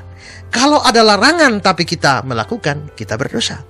Tapi kalau kasus di mana tidak ada perintah, tidak ada larangan, maka kita memang tidak bisa menyalahkan orang yang tidak merayakannya atau melakukannya, dan juga tidak boleh menyalahkan orang yang merayakannya atau melakukannya. Karena itu saudara, dalam urusan Natal dan Paskah, saya sih tidak menyalahkan orang yang tidak mau merayakannya, karena memang tidak ada perintah untuk merayakan. Tapi menurut saya, persoalannya bukan soal salah atau tidak salah, tapi soal rugi. Untung dan rugi. Kenapa? Karena sebenarnya momen Natal itu dan Paskah itu adalah momen yang paling bagus untuk pemberitaan Injil. Ya. Pada waktu Natal, menurut saya, kalau saya sendiri, saya tidak tahu pengkhotbah lain, tapi kalau Natal dan Paskah, maka saya selalu berkhotbah yang berkaitan dengan pemberitaan Injil. Bagaimana kasih Allah yang besar membuat dia rela datang ke dalam dunia ini, lalu demi menjadi penebus dosa kita atau juru selamat kita. Terlebih lagi Paskah, ketika dia mati dan dia bangkit bagi kita. Maka ini adalah penting sekali untuk beritakan Injil. Nah, masalahnya kita di daerah-daerah Kristen yang tradisional dan kita mayoritas, biasanya ada banyak orang yang tidak datang kebaktian, tapi kalau Natal dan Paskah itu mereka muncul. Nah, berarti ada banyak orang Kristen KTP yang hanya muncul pada waktu Natal dan Paskah, dan menurut saya itu kesempatan paling bagus untuk beritakan Injil. Nah, karena itu kalau saya tidak merayakan Natal, saya kehilangan momen untuk beritakan Injil. Jadi menurut saya kalau kita tidak merayakan Natal, kita rugi. Ya, kita rugi. Nah, sekarang kalau dalam kasus seperti ini juga kita harus mengingat bahwa apakah kita memuliakan Tuhan dengan itu atau tidak? 1 Korintus 10 ayat 31, jikalau engkau makan, jikalau engkau minum, jikalau engkau melakukan apapun, lakukan untuk kemuliaan Tuhan. Jadi kalau saya bisa merayakan Natal dengan atau untuk kemuliaan Tuhan, bagus, saya lakukan. Sekarang pertanyaannya, kalau saudara tidak merayakan Natal, bagaimana saudara memuliakan Tuhan dan bersyukur kepada Tuhan karena kedatangan dia ke dalam dunia? Bagaimana saudara mewujudkan rasa syukur saudara karena dia mati dan bangkit bagi saudara? Nah, demikian juga dengan kasus ibadah pemakaman. Memang tidak ada perintah kok. Kalau saya misalnya, ya, atau misalnya di satu daerah di mana ada satu orang Kristen saja, dia mati dikubur begitu saja, tidak ada kebaktian pemakaman, juga tidak salah. Tapi lagi-lagi menurut saya itu rugi, ya. Pada waktu pemakaman ada begitu banyak orang yang datang. Mungkin ada orang yang tidak pernah gereja, tapi karena itu kerabatnya, itu temannya, itu saudaranya, mereka hadir. Dan pada waktu itu saya kalau khotbah pemakaman selalu khotbah penginjilan, ya.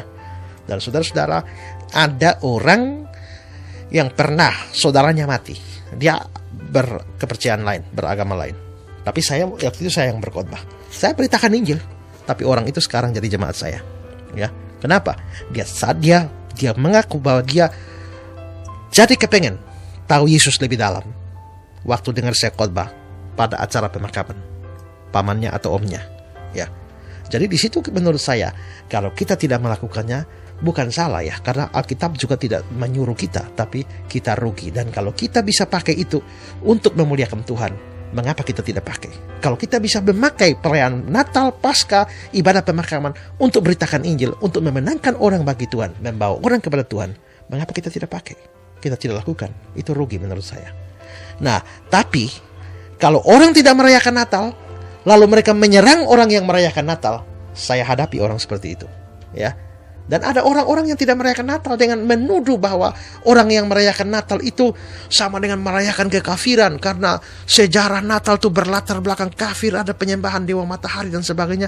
Menurut saya mereka kurang belajar. Ya, mereka kurang belajar sejarah. Ya. Nah, karena itu maka saya sepanjang mereka tidak mau merayakan Natal, ya saya juga tidak mau pusingkan. Tapi kalau mereka menyerang orang yang merayakan Natal, maka saya dengan alasan-alasan tertentu seperti berlatar belakang kafir dan sebagainya, maka saya bisa membantah semuanya dan saya menggugurkan argumentasi mereka, ya, dan saya melawan serangan itu. Kecuali mereka juga diam-diam saja, ya sudah, tidak apa-apa. Ya. Baik, lanjut lagi ke SMS yang berikutnya. Selamat malam Bapak Pendeta. Saya mau bertanya dari Markus 7. Markus 7 ayat 7 sampai dengan 9. Apakah kebanyakan orang yang saat ini masih memegang perintah adat istiadat termasuk melanggar perintah Allah, Bapak Pendeta? Adat istiadat, ya. Markus 7 ayat 7 sampai 9. Percuma mereka beribadah padaku, sedangkan ajaran yang mereka ajarkan ialah perintah manusia. Perintah Allah kamu abaikan untuk berpegang pada adat istiadat manusia. Adat istiadat itu tidak selamanya salah, ya. Tradisi tidak selamanya salah. Tapi kita harus seleksi. Tidak semua adat, tidak semua tradisi itu sejalan dengan firman Tuhan. Ada tradisi atau adat yang memang bertentangan dengan firman Tuhan. Nah, kalau yang tidak bertentangan dengan firman Tuhan, silakan dipakai, tidak ada masalah. Tapi kalau itu bertentangan dengan firman Tuhan, maka kita harus rela membuang tradisi kita, rela membuang adat kita, ketimbang kita melanggar firman Tuhan. Jadi menurut saya kita mesti memilah-milah. Tidak semua adat harus dibuang, tidak semua adat atau tradisi harus diterima. Jadi nilai, kalau ini cocok firman Tuhan, boleh diterapkan, boleh pakai. Kalau tidak cocok firman Tuhan, maka dibuang tradisinya atau dibuang adatnya. Jadi prinsip itu yang mesti dipegang. Ya. Oke, kita lanjut lagi. Selamat malam Bapak Pendeta. Dejar mau bertanya Bapak, dosakah apabila umat Kristiani, terutama pria, melakukan poligami? Ya, sudah pasti dosa lah. Ya, sudah pasti dosa. Saya kira prinsipnya sudah dinyatakan sejak dari kitab Kejadian, di mana Tuhan menciptakan satu orang Hawa untuk satu orang Adam. Kalau Tuhan mau membenarkan poligami, maka dia menciptakan 3 Hawa untuk satu Adam.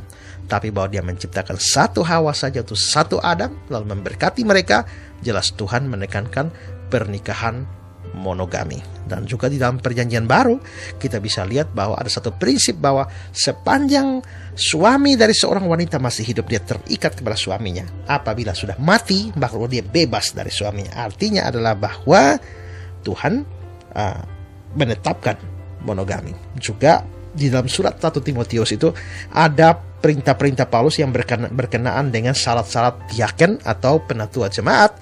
Salah satu syarat itu adalah dia harus suami dari 1 orang istri. Itu standarnya. Memang ada orang yang berpoligami, tapi seorang diaken atau seorang penatua jemaat, dia harus hidup sesuai dengan standar firman Tuhan, yakni dia suami dari 1 orang istri. Itu berarti monogami yang ditekankan. Maka poligami pasti dosa. Jangan bilang, loh Abraham saja poligami, Yakub juga poligami, Daud juga, Salomo juga. Ya memang mereka poligami, tapi itu menunjukkan bahwa mereka juga melanggar firman Tuhan. Nah, tapi kok Tuhan kok biasa-biasa saja? Jangan bilang Tuhan biasa-biasa saja. Karena apa? Karena memang Tuhan tidak tegur langsung. Tapi kita bisa lihat bahwa akibat dari poligami itu, kita melihat bahwa mereka hidup dalam kekacauan keluarga. Gara-gara Abraham poligami, lalu akhirnya lahirlah si Ismail. Lalu akhirnya masalah sama Ishak, Ismail, Sarah sama Hagar. Dan sampai hari ini kan keturunannya masih bermasalah terus. Ya, Daud yang poligami, kita lihat bagaimana anak-anaknya saling bunuh satu sama lain.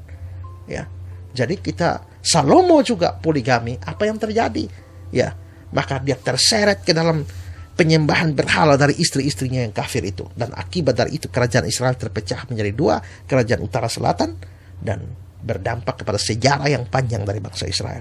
Jadi memang Tuhan kelihatan tidak tegur langsung, tapi akibat yang dihasilkan dari keluarga mereka sudah menjadi contoh bahwa Tuhan memang menghajar mereka karena dosa poligami itu. Iya, jadi poligami itu betul-betul berdosa ya, jadi harus dihindari. Kita lanjut lagi ke pertanyaan yang berikutnya. Selamat malam Bapak Pendeta, bagaimana cara yang benar untuk kita berpuasa apabila ada pergumulan atau permasalahan yang terjadi dalam kehidupan pribadi ataupun keluarga? Puasa itu tidak semata-mata hanya tahan lapar dan tahan haus, ya.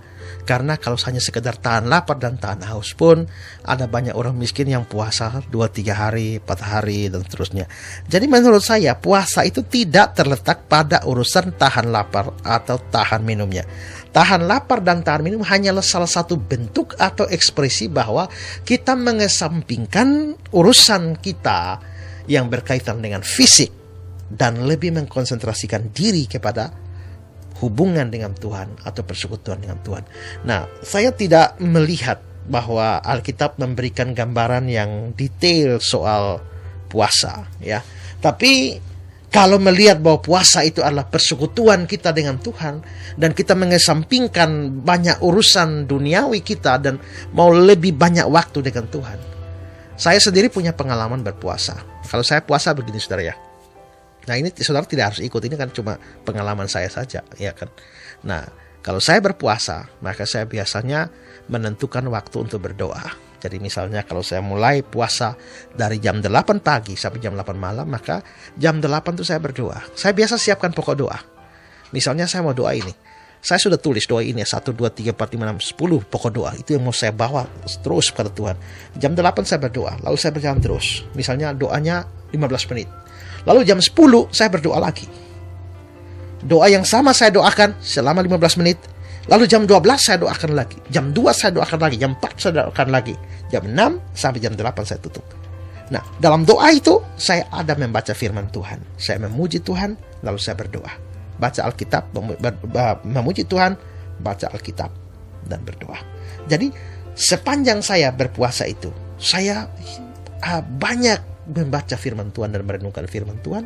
Saya banyak memuji dan menyembah Tuhan, dan saya banyak berdoa. Sehingga dengan berpuasa itu, maka saya terasa begitu intim dengan Tuhan, begitu dekat dengan Tuhan.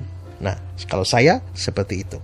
Kalau saudara punya cara sendiri, terserah. Itu saudara tidak harus ikut saya, karena memang Alkitab juga tidak menggambarkan bagaimana detail cara berpuasa. Tapi yang penting adalah bahwa ingat, puasa itu harus bukan soal tahan lapar, tahan haus, tapi bagaimana kita berelasi dengan Tuhan. Iya, baik. Sesaat lagi kita akan kembali masih di Revival Voice. Namun setelah pujian yang satu ini dari punyanya Nikita, Kasih Muti Ada Duanya.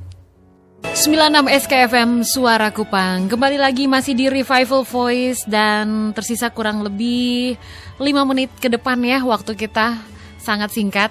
Tapi Jessica mau menjawab satu pertanyaan lagi nih untuk bisa dijawab sama Bapak Pendeta Estra. Selamat malam Bapak Pendeta. Saya mau bertanya, dalam Pengkhotbah 1 ayat 2 dikatakan bahwa segala sesuatu itu sia-sia. Apakah itu berarti bahwa apapun yang kita lakukan di dunia ini tidak ada gunanya, Bapak?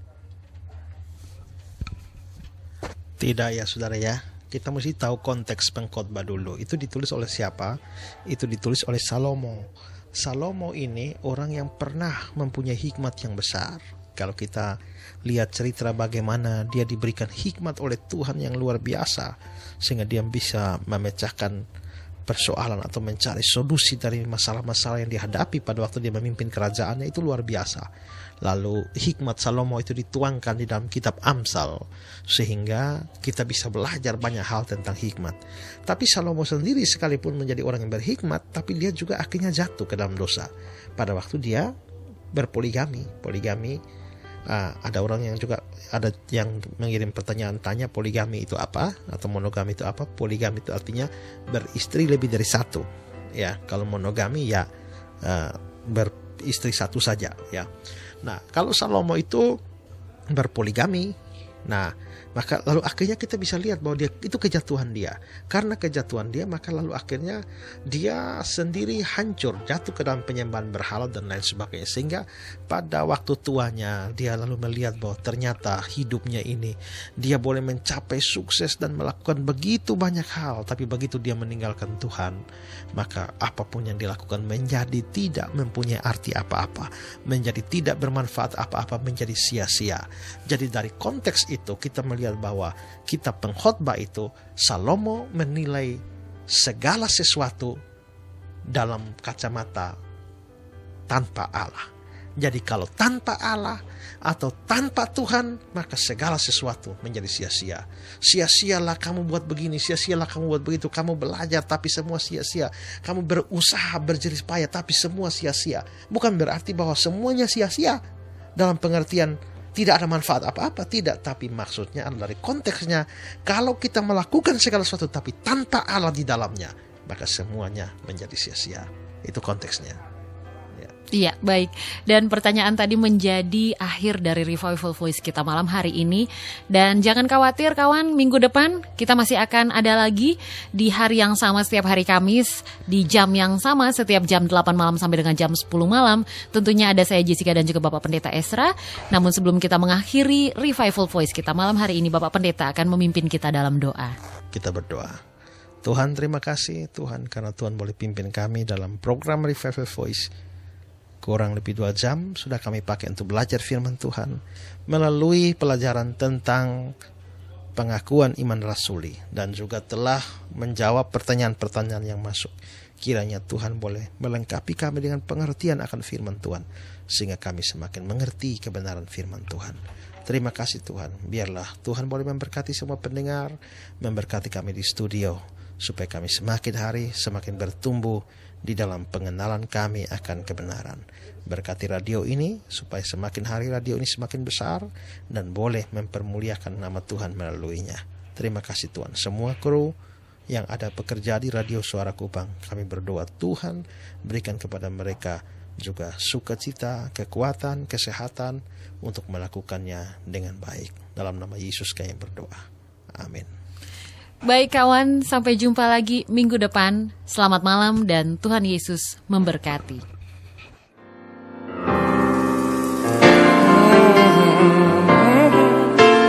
Jesus is the answer for the world today. Terima kasih sudah mendengarkan Revival Voice, belajar teologia bersama Pendeta Esra Soru.